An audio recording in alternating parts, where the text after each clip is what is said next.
previously in this channel. However, 73 cents looks like a strong support zone as the share price bounced off the support for 2 consecutive weeks. If this support zone breaks, the share price will be moving towards 68.5 cents. In my opinion, that's a good entry point. With the share price of Prime US REIT getting interesting, I have decided to do a continuation video on this REIT. My previous video on 18 March 2022 is shown in the link in the description. Usual disclaimer, this is not investment advice. The 5 parameters which I always keep a lookout on is shown below. All the parameters look great, however, there is still room for improvement on their DPU. Even though the DPU is relatively flat since 2020, the DPU have finally recovered to where it has started. There is a need to check out if there are any signs which Prime US REIT can improve from the 3.52 cents in first half of 2022. The percentage of occupancy for Prime US REIT has been dropping since they are listed in 2019. With the rental reversion remains strong, this results in a relatively flat DPU which we have just seen. The good news is the velocity of the occupancy decrease is showing signs of slowing down. Two questions we should ask ourselves here. Question 1. Can the occupancy rate improve from here onwards? Question 2. Can the rental reversion remain strong? Let's look at the signals that Prime US REIT is giving us. Out of the 85.7k square feet of leasing activity in second quarter of 2022, 47% were new leases. First half of 2022 has a leasing activity of 257.5k versus 110k in first half of 2021.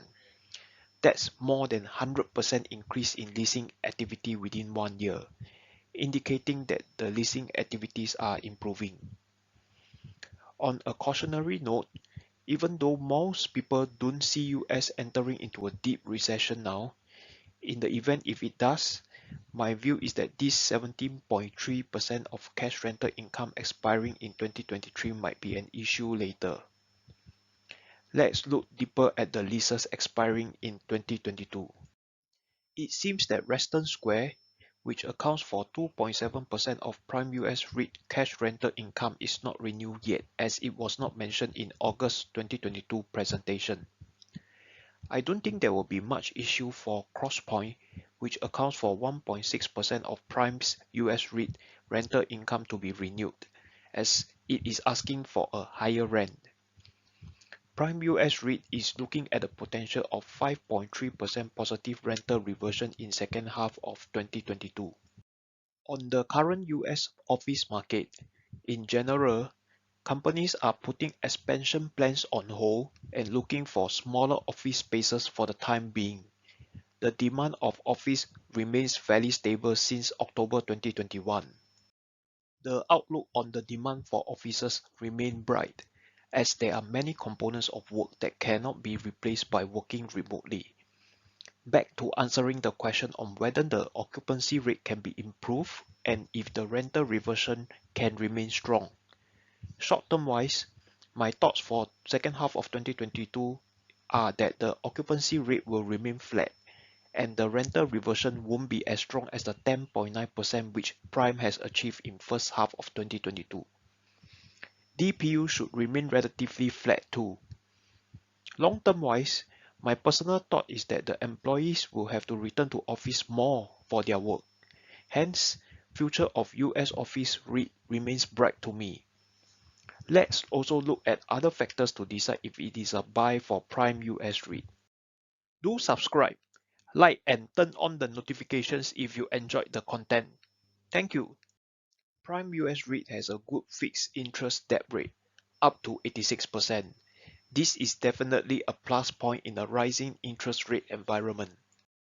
Debt maturity profile, if fully exercised, will be maturing in 2024. This will be great if the interest rate in 2024 is much lower than now. In the current rising interest rate environment, Prime US REIT won't have to be actively looking for refinancing. There is tenant concentration risk in Prime US REIT. The top 10 tenants account for 39.8% of cash rental income, with the top tenant contributing to 8.3% of their cash rental income. I would prefer the top 10 tenants account for less than 30% of cash rental income and top tenant to contribute less than 5% in order to minimize the concentration risk. The top 5 shareholders hold about 47% of Prime US REIT. This percentage holdings is similar to the last update, which indicates that the big boys are still holding on to their shares. Next, we will look at the technical analysis. It has been on a downtrend since November 2021 and is currently at the horizontal support zone of 66.5 cents to 68 cents. With the yield of Prime US REIT to be about 10.5% now and DPU expected to be flat, I find it hard to give this REIT a miss. I will be looking to nibble at the price of 66.5 cents to 68 cents. To summarize, what I like, dislike, and things to take note about Prime REIT is shown below. Please pause the video here if you want to take some time to recap. This is a list of references I have used to create this video. Do subscribe and check out my other videos. Have a great day ahead.